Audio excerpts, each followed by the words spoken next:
What's up guys, welcome back to my channel Anime Crossover. I'm back with a new episode of Naruto went to the Marvel Universe Part 1, Season 2, and if you did enjoy the video, please consider a like, and if you new my channel and like my content, subscribe and hit the notification bell for more crossover fictions with the twist.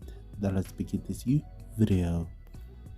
Patronus Maximus, Chapter 1. Naruto Uzumaki's life has been filled with hardships from his birth on October 10, 17 years ago. His village was assaulted by his mother's former tailed beast, the nine-tailed fox, and many lives were lost as a result of the creature's control by a lunatic. Tobi, a crazed individual. His father's name was Minato Namikaze, although he was better known as the Fourth Hokage to the bulk of his life. He had stopped the onslaught and driven Tobi away, but he and his wife were killed when the pair sealed away the fox in their son, him. The ninja's youth was exceedingly difficult, yet thanks to his strong will and ambition, Naruto never gave up on his ideals or changed. He became a certified ninja and formed Team 7 with two of his closest friends, Sasuke Uchiha and Sakura Haruno, under the leadership and tutelage of Kakashi Hatake, dubbed the Copycat Ninja. Missions came and went, but the great test of life began with Sunagakure's invasion of Konoha, accompanied by the Sound Village commanded by Orochimaru, the snake sage of the legendary Sannin, who later killed the third Hokage of the time, Hiruzen Sarutobi. Later, when Sasuke defected and fled the village for the power that Orochimaru had offered if he accepted his tutelage, it was Team 7 who suffered. Following his loss, Naruto and his companions went through 3 years of training camps while the former roamed the world with his unknown godfather, the Toad Sage Jiraiya, one of the 3 legendary Sannin. After 3 years, Naruto and company faced a new enemy known as the Akatsuki.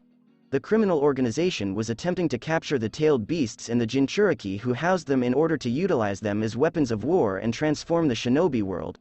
Asuma Sarutobi's death, the defeat of Hidan and Kakuzu, Chiyo of the Sand, and the majority of the Jinchuriki who had their tailed beasts ripped from them were all casualties on both sides.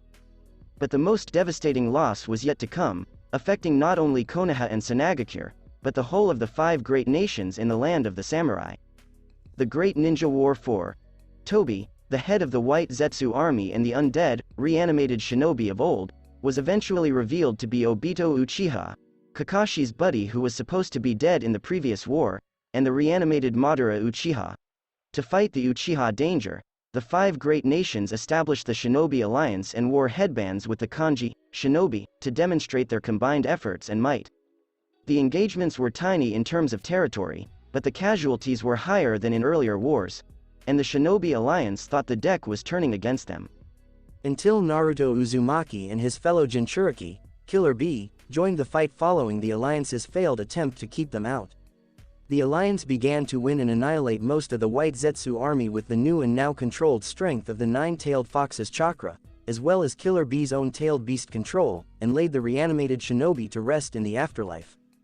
When Obito and Madara faced the surviving Shinobi Alliance with their most destructive ally on their side and the origin of the 9-tailed beasts, the war was nearing its conclusion. The Shinju, also known as the 10-tailed beast. The Shinobi Alliance battled bravely but was defeated by the powerful Shinju.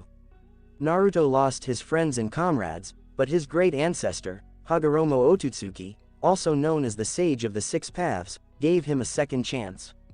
The great sage mentored and assigned a new job to his distant descendant. To vanquish the Shinju, collect the 4 sealing keys from the 4 major worlds. Naruto had traveled to a world where the dead were the dominant race, armed with fresh training and his personal sword.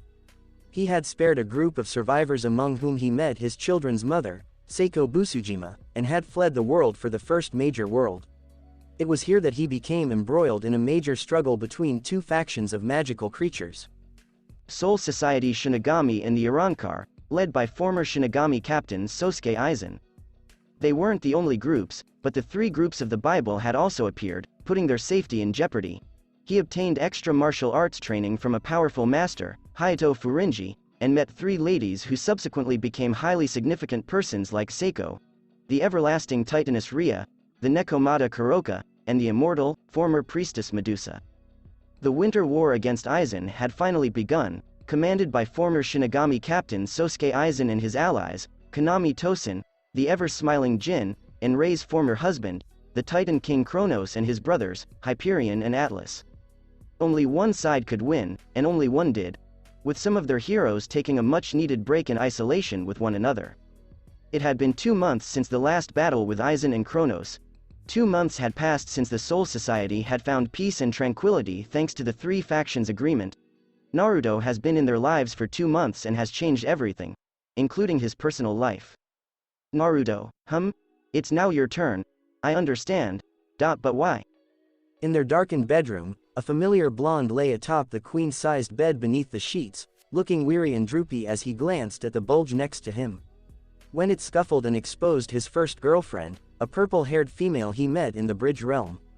Kuroka and Medusa, who were sleeping together, were lying behind her. Ria, who was drooling behind Naruto, softly muttered about the incredible night they had just had. Smirking at the blonde's misfortune, Seiko grabbed for the lower half of Naruto before finding and slightly pinching it. Because I carried them for 9 months while being pursued by a maniac and his goons, then my friends and I crossed over to another world, and before you know it, I went into labor. Why yes, dear, Naruto answered uncomfortably before releasing his junk. He certainly understands how to select them. There are 4 of them. Naruto strolled into the next room, which was connected to theirs, as he rose from his bed and kissed Seiko and the sleeping girls. The walls were painted a combination of blue and pink, with images of dragons, unicorns, foxes, and lions plastered all over the place. Toys were spilled across the floor as Naruto crept closer to the center of the sobbing in the 2 cribs. Shish. Naruto grinned as his daughter and son calmed down when they saw him, and the infants returned his toothless smile. What's the matter? You 2 can't sleep? He questioned, holding both of them in his arms. Naruto then exited the room and headed to the house porch, where he sat in a rocking chair. They were staying at Poseidon's cabin, where the latter allowed them to rest and unwind after the conflict, as well as for the children.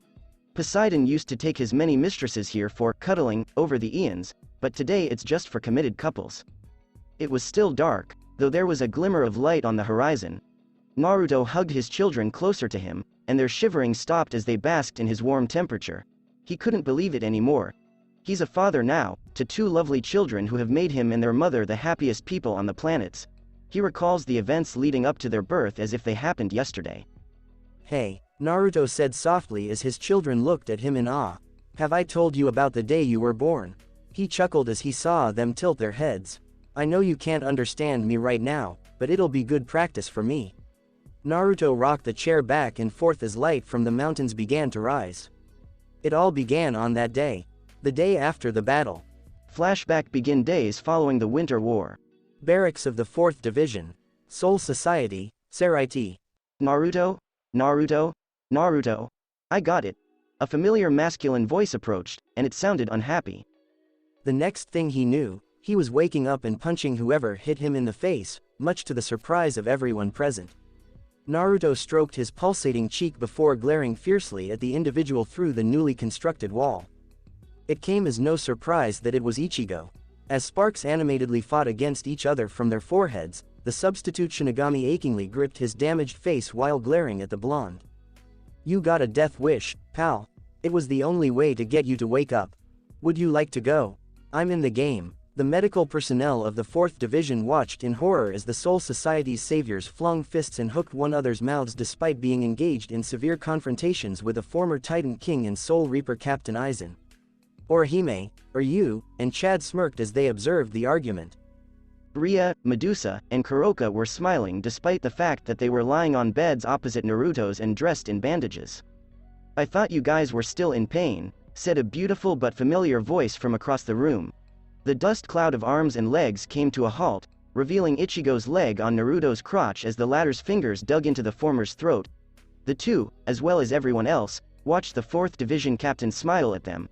Though the dark atmosphere behind her obscured her actual nature. If you continue to fight, I will impose more severe restraints.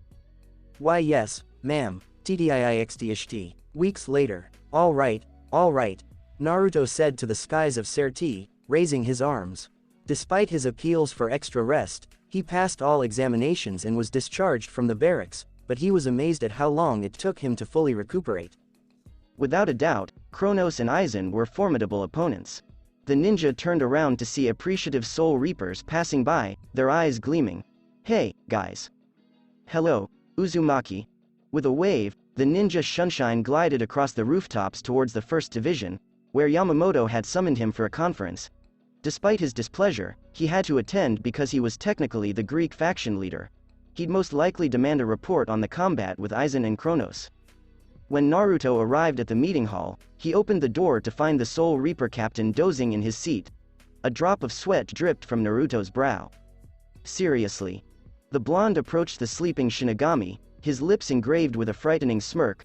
What an opportunity here, he says as he pulls out a black marker and removes the cap, delicately scribbling anything he wants while giggling the same time. Done.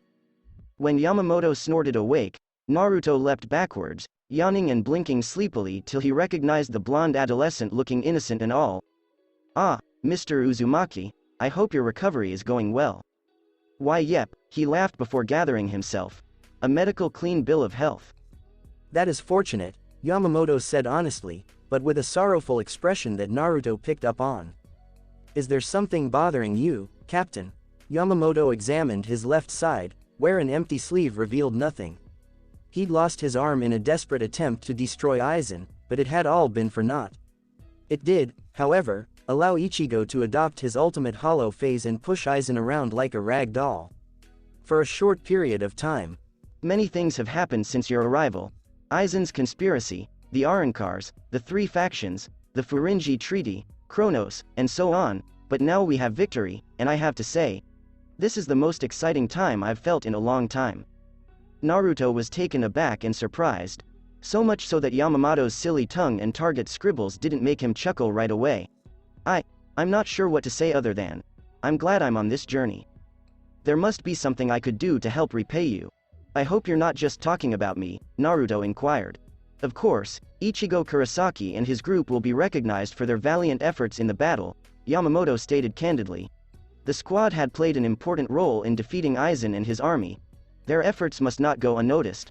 What is it that you desire, Naruto? The blonde ninja reflected on his experience in purgatory as he glanced at the Shinigami. I need your assistance in saving someone. Of course. Naruto grinned warmly as he prepared to fix the mistake his parents had chastised him for. He simply hopes they're still alive and healthy. TTIIPMX Dimension of the Undead Pacific Island, Survivor's Island. Run. Keep on running. Don't ever stop. A party was racing through the thick trees and shrubs to an opening that connects to a cliff, fleeing a horde of wild laughing that seemed to follow them. Takeshi, Rei, and Saya were the ones in the back, pointing their rifles at the forest.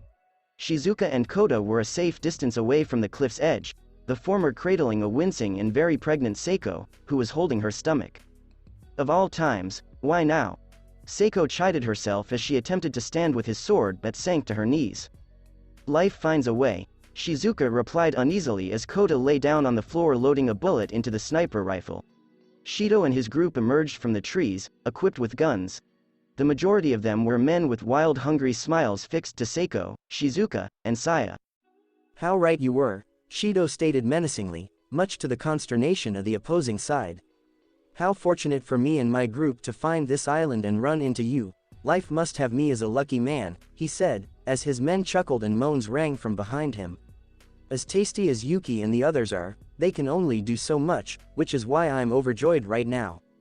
Screw you, Shido, you're not getting your hands on Rei or the others. And what are you going to do about it? You've wasted so many bullets taking down so many of my men. Rei spit out, you monster. She couldn't believe everything that had occurred to her. It was simply another ordinary day on the island. Everyone was happy. The scouting parties were off hunting and scavenging supplies from the city, while those who stayed assisted with dwellings and resources. That was until the scouting groups returned, except they didn't. Shido and his party did. They had ambushed the party and tracked the GPS coordinates to the island. Shido ordered his soldiers to spread mayhem as soon as they arrived. The elderly and children were murdered where they stood, and the women were raped until they passed out or committed suicide to end the torment. The initial Takeshi group was the only ones who remained on the island. Shido implored with an outstretched palm, just accept your fates as part of the new human race, stronger and better than the old. To Shido's delight, the throng chanted, screw you. What a shame, boys, he said to his troops, who were eager to get started. Have fun. The frantic men dashed towards the other group, who had loaded their weapons and was about to fire when a vortex emerged between them, stopping Shido's men in their tracks. Shido was perplexed by Takeshi and his group's relieved expressions. His soldiers noticed their emotions as well and were perplexed, but they were about to find out why. A lone foot emerged from the portal, followed by the headband-wearing blonde boy in a black t-shirt and blue pants, who looked perplexed when he spotted Shido's men in front of them. Who in the hell are you guys? Naruto. When he heard his name called, Naruto peered around till he found his girlfriend and pals standing there, relieved. Seiko, guys, what happened? He inquired, concerned. Gulping hard, Seiko replied, recounting all that had happened up to this point. Naruto stared furiously at Shido's men, his eyes turning red and slitting down the center. Shido and his troops were shaken by this until the leader gave the order. Seek them out. He's only one man.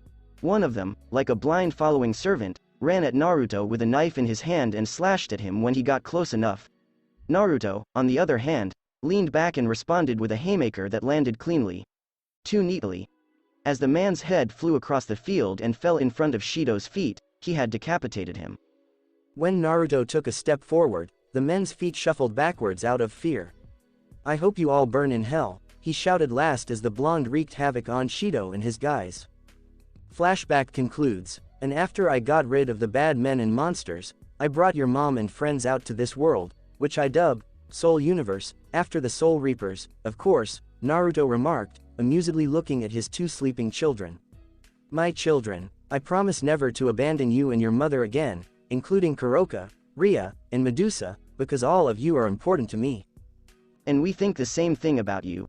Naruto peered over his shoulder and noticed Medusa in her pajamas. A pink sports bra that covered her cleavage and black pajama trousers. Her arms were folded, which added to the allure of her cleavage. Medusa.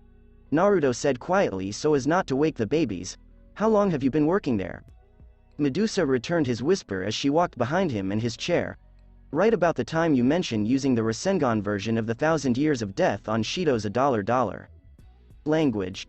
Naruto hissed back, paled when his daughter moved in his arms. Fortunately, she was still sleeping, and her brother didn't seem bothered at all, judging by his drooling mouth. Naruto stood up and quietly walked back to the infant's nursery, where he gently placed the twins in their cribs, covered them with blankets, and kissed them on the forehead. Good morning. Naruto turned around after silently closing the door and felt unfamiliar arms and legs wrap around his neck and waist, forcing him to hoist Medusa by her waist.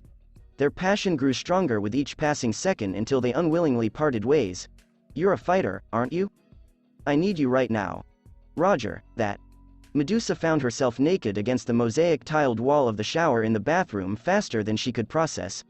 In terms of passion time, Naruto works quickly. Naruto's huge hands kneaded her breasts forcefully before brutally attacking her neck. That. No fair, she grumbled huskily as another wave of pleasure washed over her.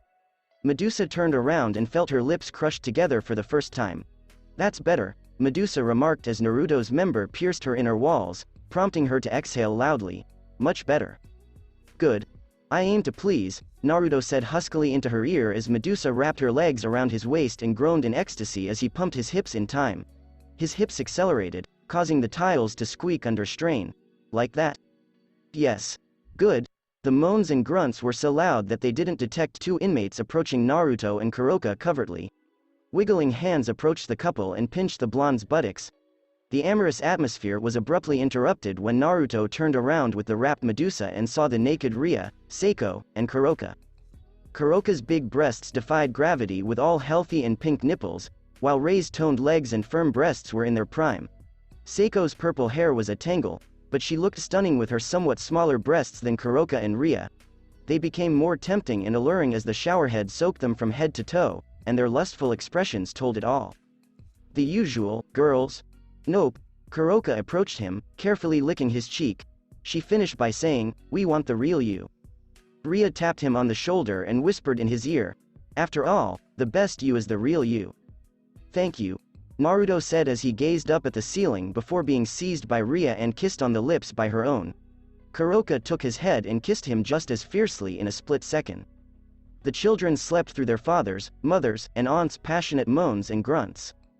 TTIIPMXTTIIPMXTTIIPM, Noon, Soul Society, Sarite Sarite. Naruto and the girls arrived in a burst of light near one of the many gates. They went through the busy streets, taking in the bustling scenery of ordinary life. It was as if the Winter War never happened, which was a good thing. Furthermore, there were significant alterations in both realms. The passing angels, devils, and fallen angels speaking and drinking with soul reapers like employees after a long day's work were the changes. It wasn't easy at first, but Naruto had persuaded the war-hardened Yamamoto to allow Heaven, Underworld, and Grigori forces to join forces with Soul Reapers in order to be more attentive in protecting both the living world and Soul Society. Of course, there were rules and restrictions in place. Now, new highly ranked and skilled academy graduates will be able to collaborate with other races to make the world a better place. The three factions' relationship was better than it had been, thanks in part to Soul Reapers serving as the squad's neutral element. Security was tighter and more secure all around the world. Takeshi and the others were taken care of by the church and are now enjoying regular lives in Tokyo, Japan, where Takeshi and Kota used their zombie experience to create a virtual reality video game that was a major hit. Rei, Saya, and Shizuka started a lingerie brand for women, while the former was writing a book that taught survival techniques for any situation. She basically put Naruto's lessons in the book. They wouldn't be here if it wasn't for him. All because of one individual. Who's a cute baby you are. Yes, you are, Seiko murmured, looking tenderly at her daughter's eyes in her arms, while her son slept in the carrier against her back. Naruto stared at them and smiled, remembering the names they chose for their birth. Their son was named Ashina after the leader of the Uzumaki clan, while their daughter was named after the most important person in Ichigo's life, his mother. Of course, he was astonished, but Seiko had informed him that they wanted to commemorate the person who had given him life and shaped him into the person he is today. Ashla and Masaki Uzumaki were born on December 25th. Are you guys nervous? Naruto inquired, his little fingers wrapping around Masaki's lone finger. When she grinned at him, he smiled and retracted his finger. Naruto was departing for the next dimension today, and he was taking the girls and children with him. Kuroka shook her head as she encircled his right arm with her arms. Crossing dimensions with my hubby is a dream come true. Her typical outfit that exposed her cleavage drew men's attention, but she didn't mind because her partner was right next to her. Oh, Kuroka, for the last time, Naruto isn't your husband. Chastised Medusa, sighing exasperatedly. This is probably the 50th time she and Ria have informed her about it, but she still doesn't listen. Ria tapped her on the shoulder. Just let it go. She won't listen anyway, and besides, she smirked triumphantly at the Nekomata. Kuroka is the fourth in line to marry. I don't care because I printed on him, he's my unofficial hubby. Naruto let out a deep sigh. Let's just hurry up and get to the Senkai Gate, girls. They soon arrived to the Senkai Gate, where their friends and allies awaited them, including Poseidon, Hades, and Zeus. Michael and his angels were with him, as were Searzex and Azazel and their troops. The Ryazanpaku Dojo, Issei, Rias, and the rest of the peerage, as well as Ichigo, Orihime, and others, said their final goodbyes, particularly to the newborns. Naruto stood in front of the Senkai Gate after saying their goodbyes. Unlike the last time he crossed over to Sako's world, it turns out to be a perfect conduit for his Yang and Yin chakra. Naruto cupped his hands next to him, channeling the Yang into his right palm and the Yin into his left, before stretching them out in front of the Senkai Gate as the white and black chakras united just as they hit the gate. A gigantic version of the gateway appeared in front of them. Naruto and friends turned around as they heard a delighted giggle and saw Kuretsuchi being held back by Zaraki. Come on, just let me go. Not even a chance. Yamamoto took a step forward and extended his hand to Naruto, who accepted it. Thank you for all your assistance, Naruto Uzumaki, you made your teacher proud. Thank you, head captain, but there's still a lot of work to be done. I still need to find the other keys, and there's still the threat of Shinju agents coming after me, Naruto replied before smiling. But I know they'll have to go through this world and the one before it in order to come after me. And we'll be ready for them, Ichigo replied, drawing giggles from everyone in the room. Yeah, Naruto grumbled before letting go of Yamamoto's hand and leaping into the portal where the girls awaited him. The quintet passed through the portal holding hands. TTIIPMXTTIIPMXTTIIPM Added Dimension New York City, Manhattan, New York. The enormous and obvious heavily armored object was floating with no issue above the famous skyline renowned around the world, save for the loud, whirring sound its 4 engines were emitting. It resembled a naval aircraft carrier employed by the country's navies, except that it was flight-capable, having 4 hovering fans, 2 in the back and 2 in the front. Several aircraft, including fighter jets and helicopters. However, this was held by the one agency with access to the most advanced technology ever produced. The Division of Strategic Homeland Intervention and Logistics. S.H.I.E.L.D. is more well recognized to all Earthling residents. S.H.I.E.L.D. is the ultimate multinational spy agency tasked with protecting Earth from all threats, domestic, foreign, and extraterrestrial. That's correct. Extraterrestrial. And it isn't the only danger its operatives confront on a daily basis. Since the advent of superheroes with superpowers are extremely competent individuals, there has been an abundance of supervillains with comparable talents. Keeping up with the universe has been difficult, but that hasn't stopped the director of S.H.I.E.L.D. from performing his job. Director. The director was an African-American man who wore all black attire, including a trench coat, and had an eye patch over his left eye. Few dared to challenge him because he exuded power and intimidation. He wasn't polite just because he was the director. What exactly is it? ARMOR had just detected a space breach on the outskirts of Boston, Massachusetts, remarked one of the S.H.I.E.L.D. agents, raising the director's brow. The Alternate Reality Monitoring and Operational Response Agency, abbreviated as ARMOR, was a branch of S.H.I.E.L.D. that dealt with potential threats from alternate realities or different dimensions. However, they report that it is very unusual. The director only lifted one brow. What exactly do you mean by that? I'm not sure what it is, but they're requesting additional forces to assist their team that is already on the ground. The Thunderbolts, says the narrator. No, sir, it's just the regular ground team. Needless to say, things was not looking good. It was a source of great concern. They might be dealing with an unknown, and the director disliked all unknowns. They are the most dangerous menace in the entire cosmos. For most people, the only option is to end the relationship. The director, on the other hand, was not convinced. If anything, he might be able to persuade the unknown to join S.H.I.E.L.D. and make the world a safer place. Send a team to the site and have them set their weapons to stun and bring him or her back alive. Yes, Mr. Director Fury. TDIIPMXTIPMXTIPM, Boston, Massachusetts forested area. Well, at least this is something. Naruto sighed, not wanting this to happen. As soon as they landed in the next realm, the gang was forced to flee when operatives of some type appeared with extraordinary speed that could only be refined by hours of training. They were dressed in tight navy blue uniforms with an eagle emblem embroidered on the left shoulder and a target symbol sewn on the opposite shoulder, all while holding unusual weapons. Naruto tallied the agents in his head and came up with a figure in the 30s or so. It's not a test for him or the females. Their radio suddenly cackled with static for all to hear. Any signs of the unknown, Omega Team? Negative, Eagle Eye. Whoever it was, he or she is gone now. We'll sweep the perimeter and look for tracks. Equals, remain vigilant. Equals, 10-4. Let's go, men. Naruto and the girls watched from their nest in the dense, high woods, where they could see the clearing where the agents had congregated. All right, we'll leave quietly without informing them. Kuroka, can you make a portal to the nearest town or city? Of course, Kuroka replied happily before concentrating on drawing natural energy. As she opened her eyes, her forehead furrowed in confusion. Something's wrong. What? Ria inquired, alarmed. Normally, I can draw natural energy quickly, but this time it's taking a long time. Really? Kuroka asked, and Naruto groaned before adding, just draw in as much natural energy as you can, okay. All we have to do is keep quiet and... What exactly was that? What was what?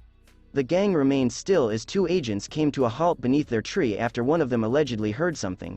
That would be Naruto. I thought I heard voices. Here? Yeah, they said, looking around before shrugging their shoulders. Naruto exhaled a sigh of relaxation until he noticed something drop from the corner of his eye. When he realized it was Masaki's binky, he dived for it, but he didn't get it in time, and it struck one of the agents in the head. Huh? A binky? What's a binky doing out here? A better question is, why is there a baby here? Don't look up, don't look up, don't look up, don't look up, don't look up, implored Naruto inwardly. When the agents looked up and waved, he cursed. "Hello," he said as he let go of the tree and pounced on the men, knocking them out with 2 quick blows. "Sir, I heard noises coming from Charlie 2-3 and 2-4's location." "Charlie 2-3 and 2-4, do you copy?" There was no response, and the Omega leader's voice cackled through the radio. Equals all team members, converge on their last location, hostile presence possible, weapons set to stun, equals. Crap. Naruto said as he scooped up and pocketed the binky. He then seized the men's ankles and dragged them into a dense thicket. When he saw a rain of headlights approaching, he used Jiraiya's camouflage jutsu to become invisible and waited for the large squad to materialize. It's no surprise that they arrived slowly. They were heavily armed with advanced weaponry that shoot projectiles and protective armor. Their footsteps made little to no noise, and their communication consisted of the strange hand signs they exchanged for a brief while. Signals from the military, and their Omega team leader, seemingly from the back of the squad, made the classic fire sign just as their rifles were leveled at him. Damn. On the site, a hail of not-so-loud gunfire was discharged, kicking up a little dust cloud. Naruto, who was invisible, had Sunshine behind the Omega leader and kicked him in the back, causing him to collide with a row of his teammates. They were out for the count, lying unmoving in a heap. The remaining men turned quickly and leveled their rifles at Naruto, who had already vanished from his current location. Meanwhile, the ladies sat silently above the dense tree bushes, watching their lover take down with his ninja stealth as he seized one of the men by the ankles and dragged his victim into the ground, leaving just his head exposed. Kuroka giggled behind her hand, Ria and Seiko shook their heads in amusement, and Medusa noted a new finishing move she could employ against their foes. "Help! Get him out of there," said someone. "He's in the ground." Switch to live fire. The horrified Omega team members had no idea that their hidden target was standing on foot atop the apex of the tree that housed his lovers and children as they tried to release their bound colleague.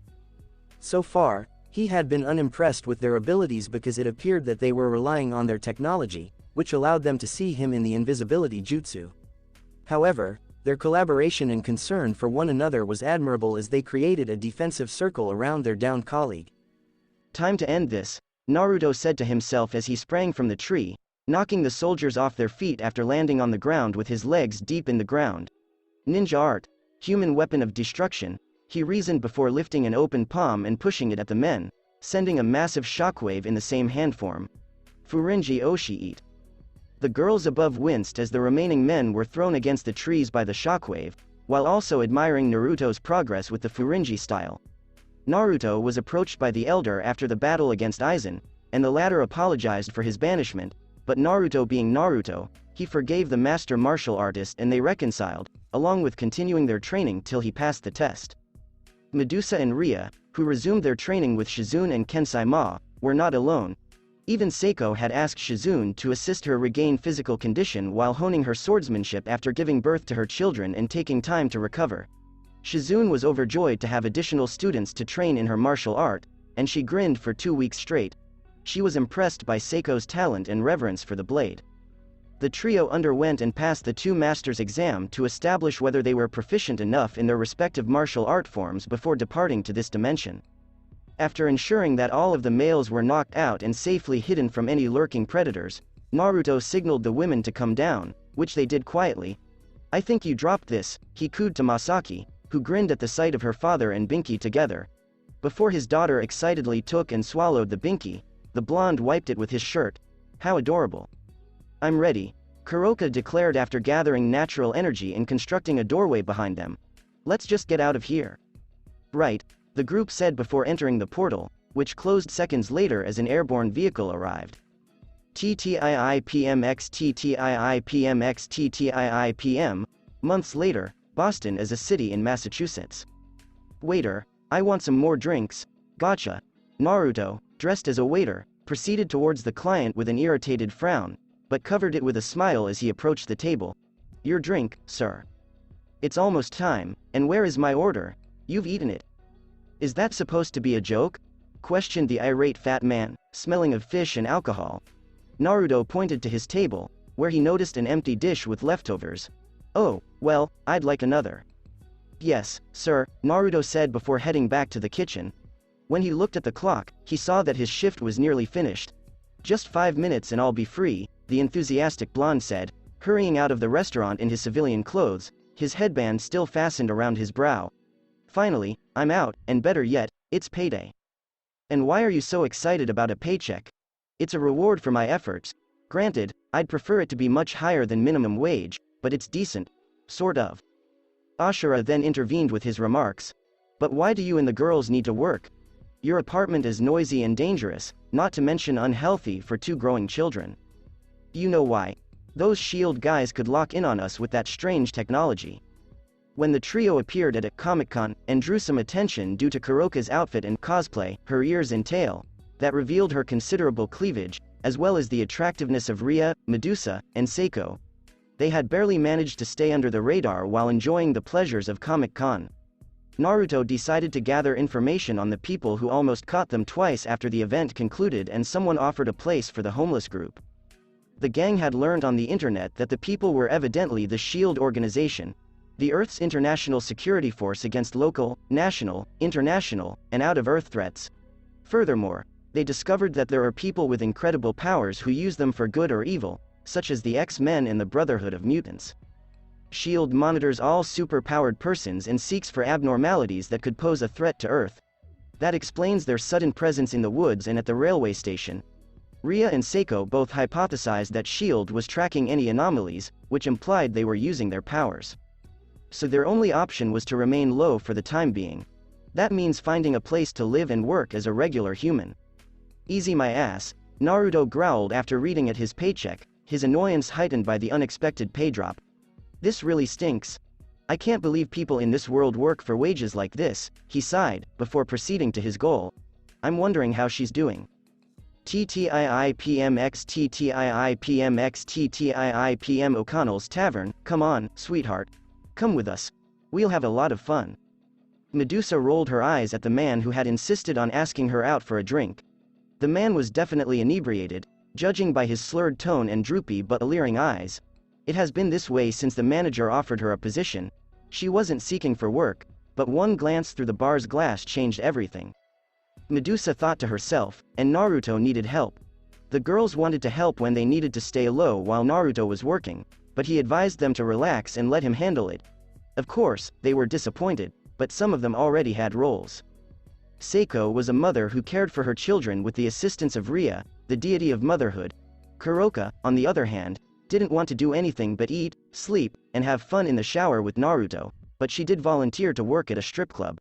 Naruto's response was, "The only guy you're stripping for is me. I'm not letting anyone touch you if I can't help it." And Naruto was inebriated at the time, which made Kuroka hot that night. So, when Medusa informed them about the job offer, she gave Naruto a hard lecture about being an independent woman, and he relented. However, because their workplaces were in the same direction as their apartments, they could stroll together to work. "Oi, Medusa. Do you hear me?" "Yes," she mumbled. "And, for the last time, no, I have a boyfriend." In dismay, the man clicked his tongue. "So what? He doesn't have to know." His hand stretched for Medusa's, but she yanked it back with a glare. "Oh, I like that expression you're making. I'm curious how you look in bed." "That's enough, Carl," Medusa murmured as an old guy approached them from behind the counter. It was the bar's manager, owner. He was dressed in a red-white flannel shirt and blue jeans, which contrasted with his snow-white hair. He appeared threatening because, despite being over 50 years old, his body appeared to be in peak condition. "You've been drinking too much lately." "Come on, Connor. This girl is a beauty, and you know I'm just joking, right?" Carl slurred once Connor arrived, despite sitting straight up. Medusa was dressed in a black top that clung to her figure and tight black jeans. That, paired with her assets and her distinctive reddish-orange hair, made her the poster girl for the bar and a magnet for being asked out on innumerable dates she turned down. Connor knew it because it was the reason he offered Medusa the job in the first place, but as he got to know her throughout the month, he found she was smarter than other girls he'd seen in his life. That also applies to her partner, who was unique and amusing, but also knowledgeable and dreamed of world peace. This sparked many discussions on peace and how to achieve it, as well as the difficulties that stood in the way. Overall, they were lucky to be friends. "You gotta admit she's wasting her time with that loser. She should be." Carl came to a halt as he felt daggers penetrate his back. When his gaze fell on the person he had just trashed, he turned around reluctantly and swallowed. The tight smile and tick mark on his brow didn't assist him at all. Naruto's tone was far from innocent. She ought to be with. Who? You?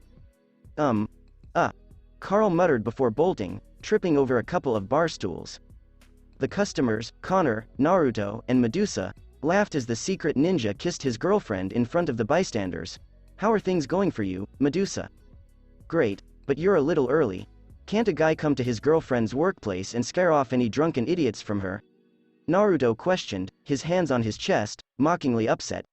Medusa and Connor laughed as they shook their heads. He nodded and looked at Connor. How are you doing, old man?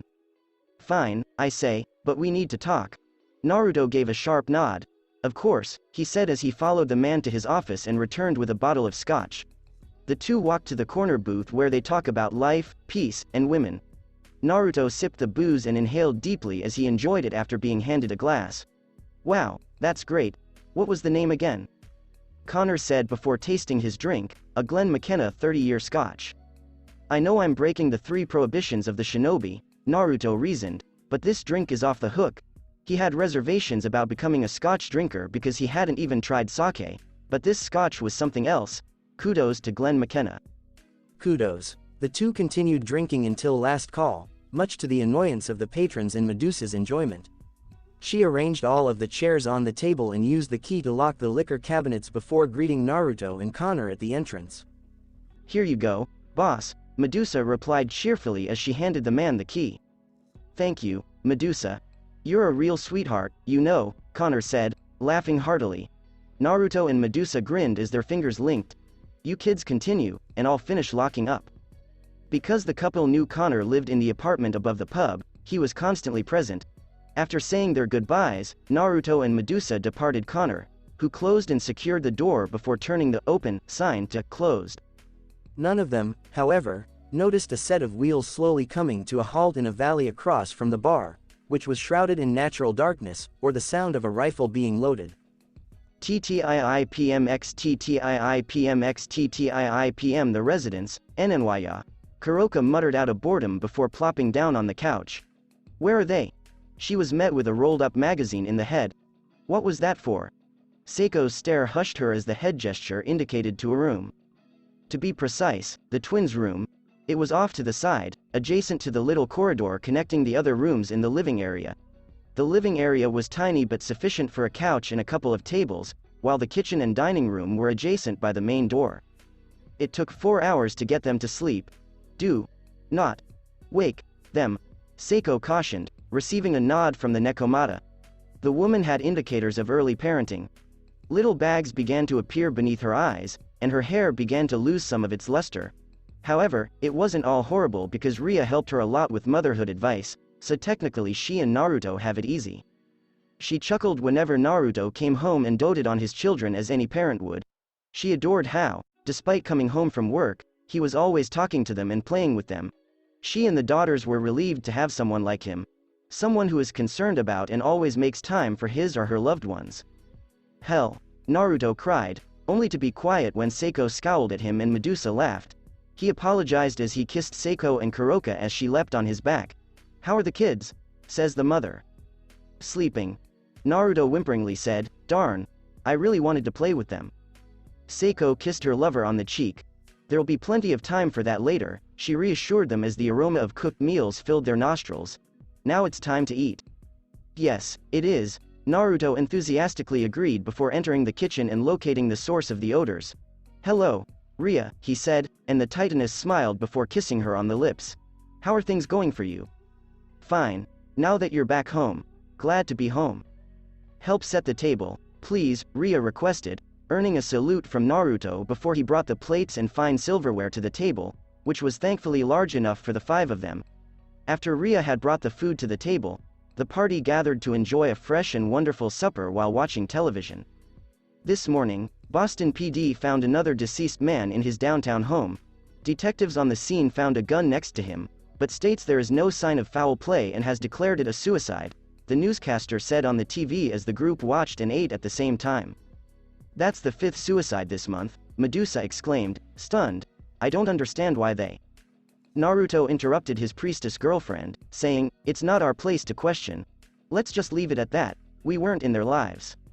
Right. Ria gave her younger competitor a tiny smile. Naruto is correct, but this amount of suicide bothers me. Her lover and rivals arched their brows oddly. They all had one thing in common. They all committed suicide with a gun. Do you think something else is at work?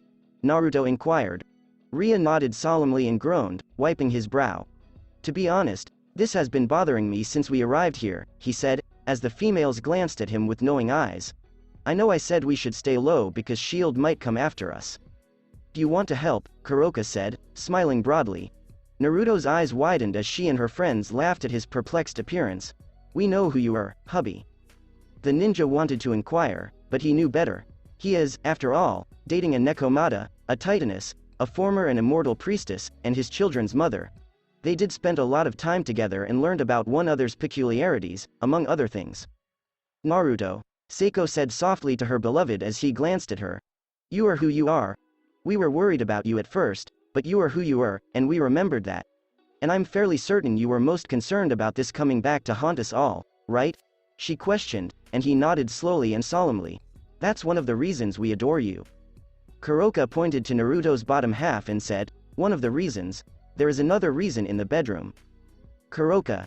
They all said, quickly concealing their mouths to avoid disturbing the youngsters.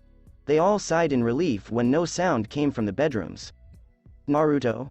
Ria inquired, alarmed. As he stared at his girls, Naruto laughed amusedly. I'm a very lucky guy. Yes, you are, the females said cheerfully. They continued their dinner while the news on television informed them about the market, the superhero group known as the Avengers, and the forthcoming 4th of July parade. Naruto's cell phone rang on the neighboring table just as he was going to change the channel with the remote. He realized that burner phones in this world allow their calls and numbers to be untraceable from authorities, making them ideal for persons who want to stay hidden like them. He picked up the phone. Hello? Naruto? Connor? Naruto inquired, surprised. His girls shared the same expression with him. How'd you get? Don't worry about it. Meet me at the bar right now. Come alone. Connor, Naruto heard a click and set his phone down. He looked to the females for advice, and Seiko nodded, yes, I'll be back, girls, but I think it's nothing. Well, Kuroka sighed, her cheeks puffed up. Hurry up, okay, we want to snuggle with our body pillow. Naruto smiled and kissed the girls before exiting the flat, slamming the door behind him. When a chorus of cries pierced their ears seconds later, the girls winced. 2. Seiko scowled as she and Ria stood up to comfort her children. Medusa and Kuroka, on the other hand, walked to the shower to get rid of the stink of fried food, while the latter switched the channel to FX movies. Oh, Perfect Pitch is now on.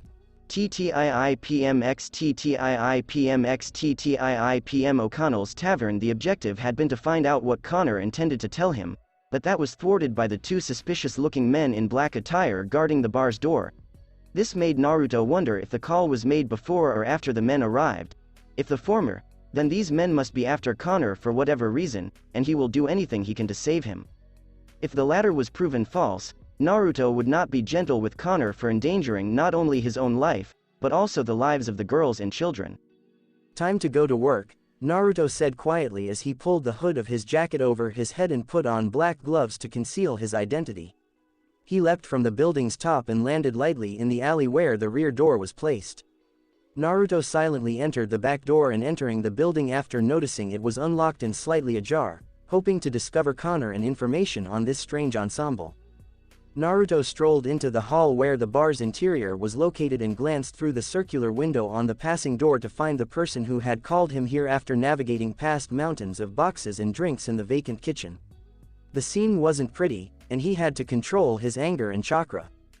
Connor sat in a chair, encircled by a circle of blood, with drops over his body.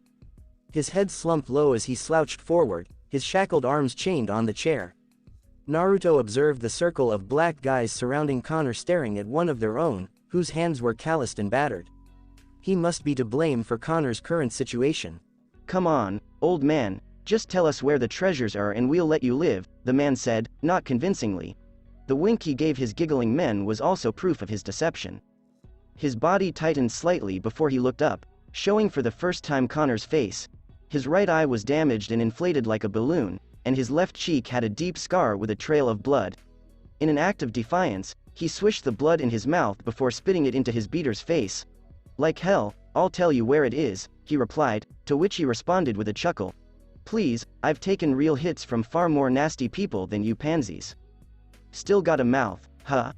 The beater remarked as one of his men brought him a towel. He wiped the blood from his cheeks before tossing the drenched towel over Connor's lap. "I wouldn't be surprised. After all, you and your kind are notorious for being vaults, according to our employer." "His kind?" Naruto pondered in his mind. "He's another one of those mutants." Ashura added his 2 cents. "That is a possibility, but shouldn't we help Connor right now? Why aren't you doing anything, Naruto?" "Of course, I'm thinking of a plan," Naruto replied, though he couldn't blame his ancestor for the inquiry. Connor's following remarks halted his mental monologue. "That's something we're all proud of, as is fighting people like your boss." "And what has that done for your people?" They're all dead," smiled the ringleader as Connor tensed. "And you know something else, those people on the news were just as stubborn as you." "Damn you!" Connor yelled, accusing him of murdering his siblings and sisters. Naruto's eyes widen in disbelief before narrowing dangerously as his left hand is covered in lightning sparkles. Before making a decision, he looked back and noticed the power breaker panel. What is the best friend of a ninja? Complete darkness. Just after a flare of white sparks in the other room, the room went dark. The men were on high alert as they drew their weapons. "Hey, call the other 2 in here, it appears we have some company," the ringleader said. The men outside soon joined them, but they didn't notice the door swinging back and forth until it came to a halt. "Turn on your flashlights." The group took out their flashlights and shone their beams around the room, looking for someone. Minutes later, their attentiveness gradually faded as they lowered their weapons and switched off the torches. "Looks like it was all for nothing, boss." "Then go find the breaker and flip the lights on." "Sure," the thug said, walking to the kitchen to locate the breaker. It took many minutes of stillness, just long enough for the ringleader to suspect. Found it. When the lights came on, the ringleader turned around to conclude his business with the old man, but he found himself staring at a hooded person. His stunned gaze looked around and saw that his soldiers were dead. When did his worried thoughts were stopped short when a fist sunk into his gut, throwing him into delightful oblivion. "Sweet dreams," Naruto said coldly before turning back and facing Connor, who was still aware. When Naruto noticed this, he crouched and cautiously drew back his hood, revealing his whisker marks. "Connor, it's me." "Kid? The one and only," Naruto said as he reattached his hood before pulling out a kunai and ripping Connor's bonds. Naruto helped the man to his feet and led him to a stool before pulling out his phone to call the police. Connor became aware of the device in the boy's gloved hands. "What exactly are you doing?" "Of course," Naruto replied, as if it were self-evident. "Did you hear everything?" Naruto paused before nodding, leading Connor to sigh heavily. "I guess I'm going to have to tell you." "You don't have to, Connor." "But I do," Connor said fiercely, shocking Naruto by hanging up the phone. He had never seen such an outstanding show of stealth takedowns from a person in his years of training. Even the Great One had never shown such skill in any of the chronicles. For the first time in a long time, his heart was filled with optimism. "I'm hoping for his order. There is yet hope for humanity." "And what about the treasure?" "Everything." "What do you mean?" Naruto inquired, his ears picking up on car doors opening and closing outside. "The cops are already here. Wait, I didn't call them." "Duck." Connor had tackled him to the ground just as gunshots with the sound of cha-cha-cha-cha-cha reached the walls of the pub. If the man in the back's scream of agony was any indication, the stools, counter, and many alcohol bottles were the unfortunate victims of the spray of bullets. That appeared to be a signal to the people outside to stop shooting. Naruto used this chance to pick up Connor and flee to the back. "Wait." Connor pleaded as Naruto took him to the back and was going to enter the alley through the back door. "Through my office," says the author. Naruto gazed at him as if he were insane. "Are you insane?" "Just go ahead and do it." "Fine," Naruto said as they walked down the corridor to their room. Naruto turned around and closed the door behind him before returning his gaze to the old guy in the small chamber. "Way to trap us, old man." Normally, he would easily knock the evil people out, but he didn't want to reveal his abilities in front of Connor. "What I'm about to show you must remain between us," Connor said solemnly, to which Naruto nodded with a raised brow beneath his hood. "All right," he said, turning around to face the grandfather clock and adjusting the hands to 10 and 2 before taking a step back. The two stared as the grandfather clock slowly folded and slid into the wall before separating like a door, revealing a dark tunnel heading nowhere. "Come on," Connor said as he staggered inside the hall, leaving Naruto perplexed by what had just occurred. But, then again, he's seen a lot back in Ichigo's dimension. Naruto entered the hall as well, shrugging his shoulders. When he did, the wall closed behind him, and the grandfather clock surged back to its previous size as the door was cracked inwards. More guys in black entered the room, pistols drawn, and examined it before breaking into columns against the wall. A muscular man in black leather armor with a white X in the chest area, black gauntlets, and many firearms of varying sizes linked to his belt walked across the space between the columns. The silver skull mark on his black mask that covered his face was the most noticeable feature of his Halloween clothing. "Damn it! The old coot got away," said the costumed man as he smashed the clock altogether. "Sir, what shall we do?" "The deal was to find the old coot and get what we needed for our employer," the man said as he turned around and proceeded towards the bar's door. "Let's draw the moth to the light, and one other thing." He came to a halt, turned around, and shot a bullet in the man's skull with one of his firearms. "Do not address me Assessor, my name is Crossbones." Crossbones and his men exited the tavern in their armored trucks before the sirens of police cars could reach their eardrums. TTIIPMX TTIIPMX TTIIPM, after 3 hours, where are we going? "My home." Naruto couldn't see the man's smirk, so he had to inquire. "What do you mean, your home? I thought the apartment above your bar was your home." "Officially yes," Connor clarified, "but that's just on the papers. As you now know, I have enemies who are after me, so I used deception to help me. I thought I had dealt with all of my enemies, but it appears I was mistaken." "The thug mentioned you and your kind." Naruto paused for a time. What exactly did he mean by that? "I have a feeling we're about to be dragged into something here." "We've already been dragged, Kurama," Naruto replied, as Ashura agreed with him. Kurama simply snorted in irritation. "Ah, we're finally here." "What?" Seeing him evade the shuriken gave the hiding Naruto the opportunity to attack as he sprinted towards the mercenary with such speed that the hostages and the former himself were taken aback. He pushed the gun upwards before striking it with his opposite, forcing Crossbones to drop it. At that point, Naruto engaged in a fistfight with Crossbones. The mercenary was throwing haymakers, crosses, leg attacks, and elbows at the assassin, who effortlessly countered them, causing him to dodge. Crossbones then leaned back to avoid a straight from his opponent and responded with a high kick to the head. Seeing it from a mile away, Naruto easily stopped the opposite leg from fully extending and immediately kicked away the opposing limb before lowering himself to leg sweep Crossbones' supporting leg, causing him to fall on his back but quickly recovering.